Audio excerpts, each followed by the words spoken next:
이제부터 마가복음의 구조와 신학에 관해서 공부하도록 하겠습니다. 마가복음은 주후 65년에서 70년경 로마에서 기록된 책이라고 보는 것이 일반적 견해입니다. 주후 300년경을 전후로 해서 활동했던 교회사가 유세비우스라고 하는 사람이 있습니다. 그분의 책에 주후 110년에서부터 130년경에 기록된 파피아스라고 하는 교부의 한 문서의 내용이 언급되어 있습니다. 물론 이 문서가 현존하지는 않습니다. 그러나 유세비우스의 기록에 의하면 이 문서의 내용에는 로마의 마가라고 하는 사람이 베드로의 말씀을 근거로 해서 마가복음을 썼다는 내용이 언급되어 있습니다. 그리고 이것의 사실성을 의심할 이유가 없다는 것이 일반적 견해입니다. 이 책이 기록된 때는 로마 황제 네로의 박해가 한창일 때였습니다. 그리고 주후 66년에서 70년 사이에 있었던 유대 민족의 대반란의 시기이기도 합니다. 바로 이 혼란과 박해의 시기에 예수 그리스도는 누구시며 그의 가르침은 무엇인가, 그리고 우리는 누구이며 하나님의 계획과 목적은 무엇인가, 바로 이러한 내용들을 증거한 책이 바로 이 마가복음서입니다. 마가복음서는 4개의 복음서 가운데 가장 짧습니다. 그러나 가장 먼저 쓰여진 책입니다. 그리고 이 책은 나머지 다른 복음서의 기초와 골격을 제공하는 특징을 가지고 있습니다. 여기서 예수 그리스도에 관한 핵심적인 역사적 사실들과 전통들을 하나로 묶어서 선포한 책이 바로 이 마가복음서입니다. 특히 주님의 기적의 역사를 통해서 주님의 메시아됨, 곧 그리스도 되심을 증거하고 있습니다. 1장에서 이미 더러운 귀신 들린 사람을 고치시고 나병 환자를 치유하시고 그리고 중풍병 환자를 고치시는 역사가 언급됩니다. 그리고 4장에서는 갈릴리의 풍랑을 제어하시며 그리고 5장에서 회당장 야이로의 딸을 살리시고 12년 동안 혈루병을 앓아온 여자를 치유하십니다. 그리고 6장에서 오병이어의 기적을 행하시고 7장에서는 귀먹고 말 더듬는 사람을 고쳐주시는 역사를 베푸십니다. 그리고 8장에서 벳세다의 눈먼 사람을 치유해 주십니다. 그리고 8장 27절에서 30절에서는 베드로가 예수 그리스도를 그리스도로 고백하는 내용이 언급됩니다.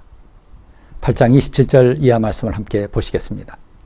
예수께서 제자들과 함께 빌립보의 가이사랴에 있는 여러 마을로 길을 나섰는데 도중에 제자들에게 물으셨다. 사람들이 나를 누구라고 하느냐? 제자들이 예수께 말하였다. 세례자 요한이라고 합니다. 엘리야라고 하는 사람들도 있고 또 예언자 가운데 한 분이라고 하는 사람들도 있습니다. 예수께서 그들에게 물으셨다. 그러면 너희는 나를 누구라고 하느냐? 베드로가 예수께 대답하였다. 선생님은 그리스도십니다. 이처럼 예수 그리스도의 기적의 역사를 선포하고 바로 이것을 통해서 예수 그리스도께서 메시아 그리스도임을 증거하십니다. 바로 이 사실을 베드로가 여기서 고백하고 있는 겁니다. 이제 마가복음 전체의 내용을 개괄해 보는 시간을 갖도록 하겠습니다. 우선 1장 1절에서 13절, 이것은 서두에 해당되고요. 1장 1절에서 바로 예수 그리스도께서 하나님의 아들이요 메시아라고 말하고 있습니다. 1장 14절에서 8장 26절 이 본문에서는 갈릴리에서의 예수 그리스도의 활동과 가르침을 다루고 있습니다. 그리고 8장 27절에서 10장 52절 이 부분에서는 예수 그리스도의 예루살렘 여정을 다루고 있습니다. 여기서 이제 3번의 십자가 죽음과 부활 예고가 언급됩니다. 그 다음에 여기서 11장에서 12장 보시면 여기서 예루살렘에서의 대결이 다뤄지고요. 그 다음에 이제 13장에서 종말에 관한 선포가 언급됩니다. 그 다음에 14장에서 16장 보시면 예수 그리스도의 십자가 순환과 부활, 바로 이 내용이 결론적으로 다뤄지고요. 특별히 여기서 부활 이후 예수 그리스도께서 갈릴리로 가시는 내용이 언급됩니다. 다른 성경처럼 마가복음 역시 하나님은 누구신가, 그리고 특히 그 하나님의 계획과 목적은 무엇인가를 계시한 이 성경이라고 하는 거대한 메타 내러티브의 중요한 한 부분을 차지하고 있습니다.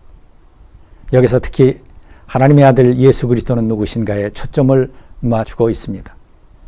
그리고 그를 통한 하나님의 계획과 목적은 무엇인가를 다루는 내용이 이 책의 중심 내용입니다.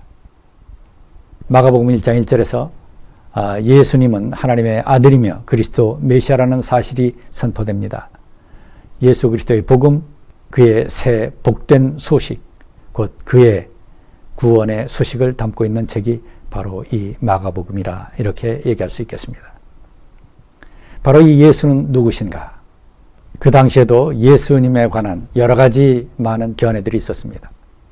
예수님은 로마와 유대 왕에게 반란을 일으킨 정신나간 사람들 중 하나이며 또 선동꾼으로 여겨질 수도 있었습니다. 예수님은 자기가 유대의 왕이며 하나님의 아들이라고 하며 그리고 메시아라고 했습니다. 이것은 이스라엘의 보편적 이해와는 다른 것이었습니다. 예수님은 세상적 영광과 승리의 통치자로 오신 것이 아니었습니다. 그분은 오히려 그 반대로 십자가에 처형되었고 유대 민족은커녕 자신의 생명도 지키지 못한 사람으로 보여졌던 것입니다. 신앙이 흔들리는 사람들도 있었습니다. 그래서 정확하게 예수 그리스도께서 누구신가? 그분은 어떤 삶을 사셨고 어떤 가르침을 주셨는가? 그리고 그의 제자들은 어떤 사람들이었으며 예수님은 어떤 사람들을 주목하고 계셨는가? 그리고 우리가 어떻게 살기를 원하셨으며 그리고 우리의 소망은 무엇인가? 이런 모든 것에 관한 내용들을 다루고 있습니다. 예수님은 예언자 이사야에 의해서 이미 예언되고 선포된 메시아임을 보여주고 있습니다. 1장 1절 이하 본문 말씀을 함께 보십니다. 하나님의 아들 예수 그리스도의 복음의 시작은 이러하다. 예언자 이사야의 글에 기록하기를 보아라, 내가 내 심부름꾼을 너보다 앞서 보낸다. 그가 내 길을 닦을 것이다. 광야에서 외치는 소리가 있다. 너희는 주님의 길을 예비하고 그의 길을 곧게 하여라 한 것과 같이 세례자 요한이 광야에 나타나서 죄를 용서받게 하는 회개의 세례를 선포하였다. 그 무렵에 예수께서 갈릴리 나사렛으로부터 오셔서 요단강에서 요한에게 세례를 받으셨다. 예수께서 물속에서 막 올라오시는데 하늘이 갈라지고 성령이 비둘기같이 자기에게 내려오는 것을 보셨다. 그리고 하늘로부터 소리가 났다. 너는 내 사랑하는 아들이다. 내가 너를 좋아한다. 예수님은 하나님의 아들이십니다. 그리고 그와 함께 하나님의 나라 곧 하나님의 통치가 시작되었음을 알립니다. 그리고 이 하나님의 나라 백성이 될 수 있도록 회개하라고 선포하십니다. 앞서 살펴본 대로 마가복음 1장 16절에서부터 8장 26절 바로 여기서 예수님의 행적을 통해서 특히 기적의 역사를 통해서 그가 바로 메시아임을 증거하십니다. 그리고 하나님의 권능을 증거하십니다. 그러나 예수님의 말씀은 이해할 수 없는 말씀이었습니다. 세상의 관점을 뒤엎는 말씀이었습니다. 그래서 도널드 크레이벨이라고 하는 학자는 이것을 아주 대중적이고 평이한 그러나 아주 절묘한 말인 upside down kingdom이라고 하는 말, 다시 말해서 뒤집어진 나라, 뒤엎어진 나라, 전복된 나라라고 하는 말로 표현하고 있습니다. 예수님의 오심의 의미의 전곡을 찌르는 말입니다. 그런데 예수님의 역사는 그 당시 많은 사람들에게 이해하기 어려운 것이었고 오해하기 쉬운 말씀이었습니다. 그래서 반복적으로 이것을 아무에게도 말하지 말라고 말씀하십니다. 세상 사람들은 아직 예수님이 하나님의 아들이라고 하는 것, 그리고 예수님의 말씀도 이해할 수 없었기 때문입니다. 세상 사람들이 보기에 예수 그리스도께서 말씀하시는 하나님의 나라는 도대체 이해할 수 없는 세상이었습니다. 모든 관점이 뒤집어진 세상이기 때문입니다. 세상 사람들은 무력을 통해서 평화가 오기를 기대하였고 이스라엘을 지배했던 로마와 그리고 헤롯을 멸망시키길 원했습니다. 세상 사람들은 자기의 스펙과 능력으로 살고 권력과 명예가 전부라고 생각했지만 예수 그리스도께서는 아니라고 말씀하십니다. 예수님께서는 하나님의 축복이 우선이며 하나님을 경외하는 것이 먼저라고 말씀하십니다. 하나님의 뜻을 행하는 것이 먼저였습니다. 하나님 나라와 그 의를 먼저 구하는 것, 바로 이것이 모든 하나님의 은혜와 축복의 근원이며 우선순위였습니다.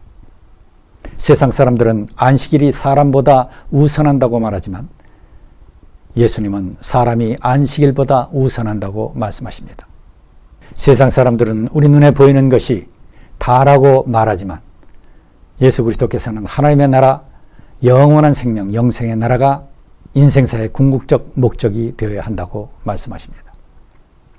세상 사람들은 정치 권력을 가지고 칼을 가지고 로마 제국을 물리치는 것이 평화의 길이라고 말하고 있지만 예수님께서는 그것이 아니라고 말씀하십니다. 예수님께서는 오히려 하나님의 나라 곧 사랑의 나라가 임해야 한다고 말씀하십니다. 이 세상이 다가 아니라고 하시는 것입니다. 이처럼 하나님 나라는 이 세상 나라를 뒤집어 놓은 것입니다. 그러나 그것은 하나님의 사랑과 구원과 은혜의 역사를 통해서 이루어지는 세상인 것입니다. 세상 사람들은 마태복음의 산상수훈의 의미를 이해하지 못합니다. 심령이 가난한 자는 복이 있다. 의에 줄이고 목마른 자는 복이 있다고 말하고 긍휼히 여기는 자가 복이 있다고 말씀합니다. 첫째가 꼴찌가 되고 꼴찌가 첫째가 된다고 말씀하십니다. 이것이 하나님 나라입니다. 이러한 나라를 가져오는 분이 바로 메시아 예수 그리스도십니다. 이것은 이스라엘이 기대했던 메시아와 정반대입니다. 오히려 십자가에서 비참하게 죽는 것이 메시아라고 말씀하십니다. 바로 이분이 예언자 이사야를 통해서 선포된 메시아였던 것입니다. 특별히 이사야의 종의 노래에 선포된 하나님의 종의 모습이었던 것입니다. 이사야 53장 본문을 함께 읽으시겠습니다. 그는 실로 우리가 받아야 할 고통을 대신 받고 우리가 겪어야 할 슬픔을 대신 겪었다. 그러나 우리는 그가 징벌을 받아서 하나님에게 맞으며 고난을 받는다고 생각하였다. 그러나 그가 찔린 것은 우리의 허물 때문이고 그가 상처를 받은 것은 우리의 악함 때문이다. 그가 징계를 받음으로 우리가 평화를 누리고 그가 매를 맞음으로써 우리의 병이 나았다. 우리는 모두 양처럼 길을 잃고 각기 제 갈 길로 흩어졌으나 주님께서 우리의 모든 죄악을 그에게 지우셨다. 그는 굴욕을 당하고 고문을 당했으나 아무 말도 하지 않았다. 마치 도살장으로 끌려가는 어린 양처럼 마치 털 깎는 사람 앞에서 잠잠한 암양처럼 끌려가기만 할 뿐 아무 말도 하지 않았다. 세상 사람들은 이와 같이 고난받는 종의 모습으로 오신 메시아를 이해하지 못했고 오늘도 이해하지 못하고 있습니다.